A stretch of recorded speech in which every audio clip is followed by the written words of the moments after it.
Yon mga tol, ngayong hapon nandito tayo sa Binondo, Chinatown dahil may linapagan akong mabisang Chinese doctor. Pinatreatment ko yung mga gout ko sa paa, mga tropa. Kasama si Otits, Chill at Utol, tatlo kaming lumapag dito.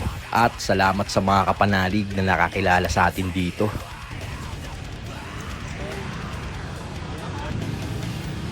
At dahil nandito na rin naman tayo, rumekta na ako ng Quiapo para magsimba, para humingi ng guidance at blessings kay Papa God.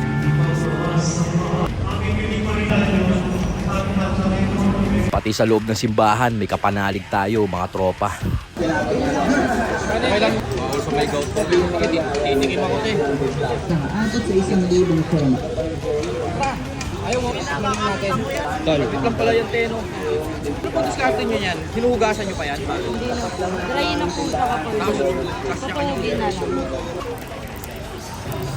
Di ba dalawang ano dyan? Dalawang sumo?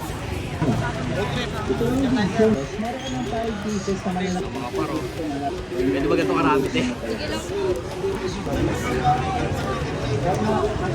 Alin sa tatlo? Sarap. Hindi nga siya makunat mga tol.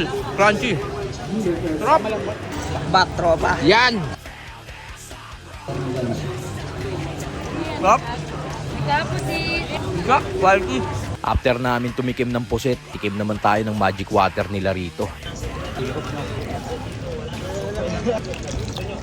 Magic water mga tol. Magic water nga. Dito naman tayo sa nagtitrending na hotdog overload sandwich ni tropa. Bacon wrap Hungarian sandwich overload. Ang tinimusan ni Tito Otits dyan, mga tol. Grabe, garap na garap yan boss ah. Dalawa yun. Talaga gamit yung boss eh no? Overload Hungarian bacon overload, mga tropa, oh. Overload nga!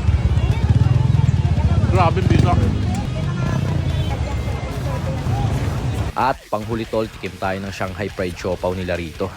Mga tol, ito lang nag-iisang nagtitinda ng authentic fried siopaw dito sa lugar na to. Eto na oh. Meeting-meeting tropa.